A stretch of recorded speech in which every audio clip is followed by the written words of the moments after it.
Hi everyone, I'm Shouqian from UC Santa Cruz. I will present our paper, Concurrent Entanglement Routing for Quantum Networks, Model and Designs. It's a joint work with Professor Chen Qian at UC Santa Cruz. Let's start with the fundamental building block for the quantum network, quantum entanglements.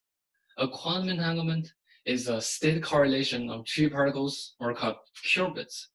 You can instead think of quantum entanglement as two flipping coins, and they are correlated such that even if we have no idea what the result will be for the two coins, we can stop one coin to get a result for both.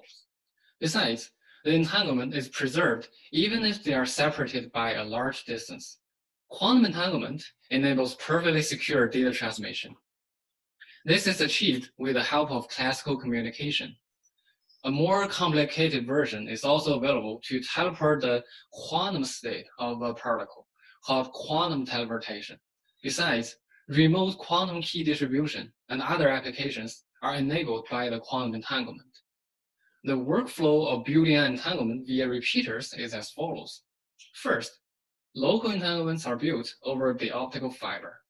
Then, each repeater performs a Bell state measurement, or BSM, between its two qubits locally, illustrated in the bold solid line. The repeater needs to inform Alice and Bob about the result of the BSM via classical information. This message is typically 2 bits in length. After that, Alice and Bob share a 2-hop entanglement. This workflow is transitive, which enables building entanglements more hops away. Like the figure shows, quantum nodes are connected via quantum channels to form a quantum network, and any pair of nodes may wish to share remote entanglement. The key challenges are to explore the unique properties of quantum networks and design algorithms to deliver entangled qubits between any pair of nodes. The previous solutions either trust repeaters and send the information hop by hop, or assume specialized network topology. Trusting repeaters does not support transmitting quantum states, and it raises more security concerns. While in the specialized topologies, the hardware assignments are inflexibly allocated, and no heterogeneity of the channels or nodes is considered. We make steps forward by improving both the network model and the routing algorithms. We have no assumption on the network topology and generate random topology for algorithm evaluation. Different network qubits are allowed in different nodes, and we allow different quantum channels to have different success rates. Besides, we extend the communication model and propose 4 phases in one time slot. We further consider local link state exchanges and support multiple source and destination pairs at the same time slot. We define a more general routing metric based on the arbitrary topology instead of the existing hop count or geographical distance. The metric takes the width of the path into consideration and is non-additive. 2 routing algorithms are designed to route entanglements in the arbitrary network topology. The goal of our proposed routing algorithms is to deliver the maximum number of entanglements based on the network and communication model. Or we can say, to maximize the throughput. Toward this goal, we propose 2 algorithms. QPath pre-calculates multiple contention-free paths for all 2 node combinations and selects a path at runtime. It repairs failed channels in a segment-based style. Due to time limit, please refer to our paper for more details. QCast overcomes some shortcomings of the QPath and finds paths at runtime for better flexibility. It recovers from failed channels by an exclusive OR-based algorithm.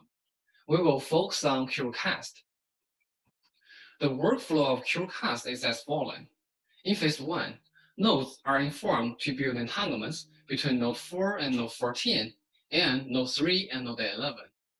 In phase 2, local entanglements are built based on the contention-free routing. First, for each source and destination pair, the best path is found as a candidate, allowing contentions. The 2 paths are shown in green. Then, the path with the best metric among all the candidate paths is picked. Here, the path 4, 6, 14. And other paths remain in the pending state. The qubits and channels are allocated for the picked path, preventing resource contention with the falling paths, which are not as good according to our metric and our algorithm. The selecting and occupying repeat until no more paths are available. These paths are called major paths.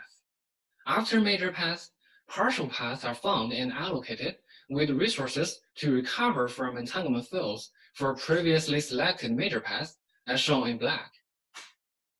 Please refer to our paper for the algorithm to select partial paths. In phase 3, nodes know their local link states within K-hop. Then, each node performs Bell state measurement to connect the successful path.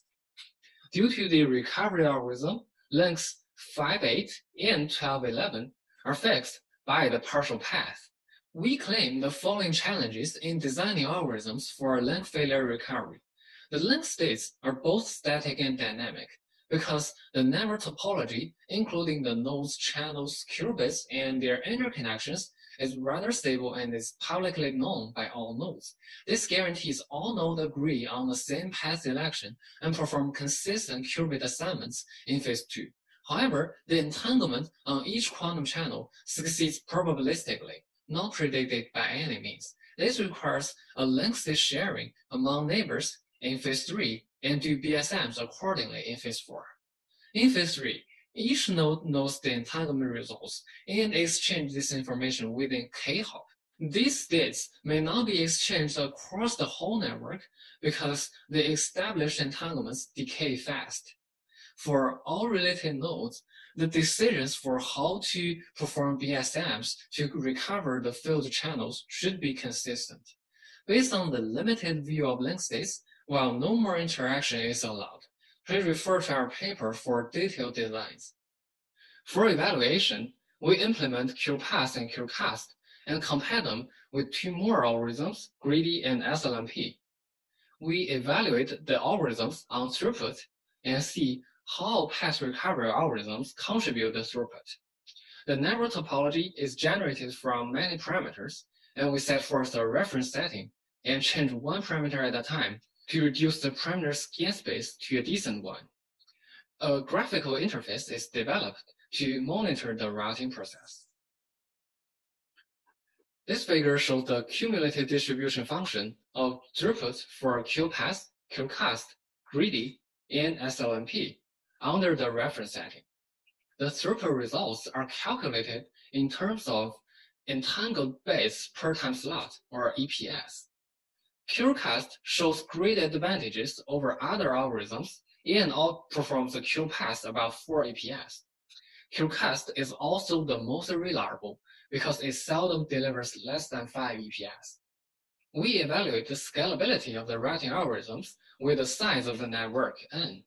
A larger network means the average distance of the SD pair is longer, and all the algorithms exhibit a logarithmic throughput degrees with the network size. We evaluate the scalability of the routing algorithms with a number of concurrent source and destination pairs. Due to resource contentions, all algorithms scale sublinearly. We evaluate the contribution of recovery paths to the overall throughput for both QPath and QCast by comparing their throughput with that of their recovery path-free versions. With path recovery, the QPath performs slightly better, while QCast enjoys a larger improvement, about 1 entanglement per time slot. As a conclusion, we introduced the quantum network model and associated communication model for routing entanglements. The model shows its differences from classical network, the slotted time, the probabilistic link states, and the non-additive routing metric. We propose two algorithms based on the network model. QPath focuses on calculating contention-free paths offline, while QCast finds paths with better flexibility at runtime. We believe much more smart algorithms for routing entanglements are on their way, and more optimization goals can be taken into consideration. If you are interested in more details, please feel free to read our paper and contact us via email. Please feel free to try our implementation of QPath and QCast on this link. Thank you for listening. Any questions? Excellent. Thank you for that awesome talk. So we have a question coming in from Slack, and other folks, please feel free to ask away. From Marcus Legner from ETH Zurich, he asks, could you briefly comment on current real-world deployments of quantum networks and plans for the near future? Oh, good question. Thank you. So we have some research on this area, and to our knowledge, the current deployed, really deployed quantum networks, they will trust repeaters, and they will send the information hop by hop, including the DARPA in US and SIGCOMM in Vietnam, and the Tokyo QKD network, and some Chinese networks. And we are also expecting the realization of the quantum network, the pure repeater network, but it's to our knowledge, it's not realized in the industry or in the maybe in the lab, but we believe we are pretty close to the real pure repeater network. So in a deployment such as this, or a network like this, what does broadcast, multicast start to look like? Is it possible to have a similar kind of analog in a quantum network? Wow, good question. So there's a theorem in quantum mechanics. It's called non-cloning theorem. So basically, we cannot perfectly clone the quantum state of a particle. So actually, we cannot do some multicast or broadcasting unless we use we are actually broadcasting the classical information. If we are going to broadcast the quantum information, I believe it's hard to realize because we have some theoretical limitation. Great. A question just came in from Jin Jun. He says, hey, kind of a silly question, but probably a question that a lot of us have, as many of us are new to this area. But we're unfamiliar with this notion of entanglements per second, EPS. Could you compare it with a traditional network performance metric and maybe talk about how well quantum networks will perform in the future? So is there like a direct analog between EPS and sort of like throughput that we normally think of it in terms of bytes per second, bits per second? How might we think of the connection there? Wow, also a good question. So in the traditional view of the throughput, it should be considered they're very low compared to our classical internet.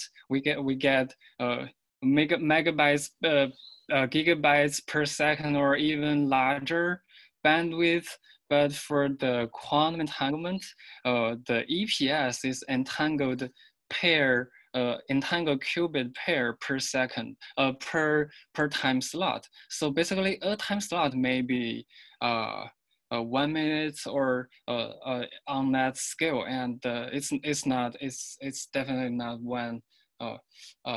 Also, possibly we can shrink it into 1 second, but basically it's a long time it's already a long time for a time slot, and one entangled qubit can perfectly deliver 1 qubit.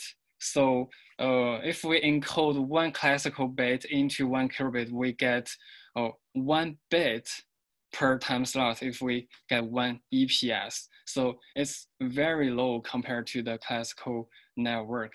So we are focusing on the security here, like the perfect confidentiality in the quantum network. So like we can deliver a key using the quantum network, and we still use the classical communication and to send the bulks of data, but we use the perfectly secure key generated from the quantum network like that.